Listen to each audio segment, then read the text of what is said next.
হ্যাঁ, নমিনেশন জমা করছি। সেক্ষেত্রে দেখা যায় কালকের মধ্যে একটা পজিটিভ রেজাল্ট পেয়ে যাবো আশা করছি।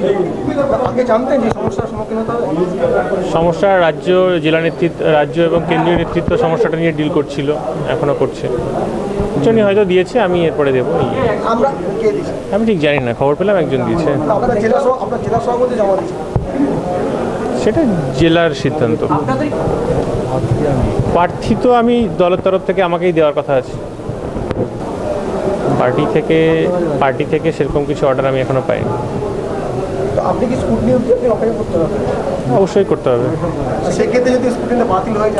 বাতিল হয়ে গেলে তো বাতিল হয়ে গেল, সেটা তো তারপরে রাজ্য নেতৃত্ব আছে, তারা ডিসিশন নেবে। জানতাম দু একজন জমা দেবে, কারা দেবে সেটা জানতাম না। দলগত নির্দেশ আমার কাছে আসেনি, এখনো আসবে। আমি তো জানি না, এটা ভুয়ো খবর। অনেক রকম চক্রান্তের শিকার হয়েছে, এটা আর একটা চক্রান্ত। যেমন রেজিগনেশনটা অ্যাকসেপ্ট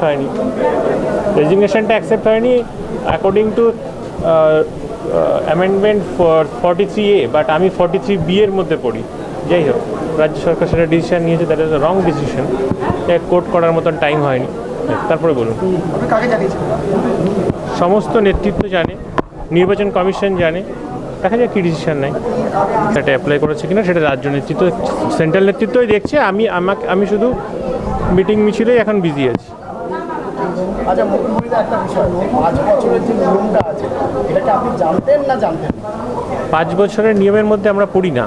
আচ্ছা, আমার ক্লজে, অ্যাপয়েন্টমেন্টে ক্লজে স্ট্রংলি অ্যান্ড বোল্ডলি টেম্পোরারি কথাটা ক্যাপিটাল লেটারে লেখা আছে। তারপরেও তা এটা আটকানোর জন্য একটা চক্রান্ত।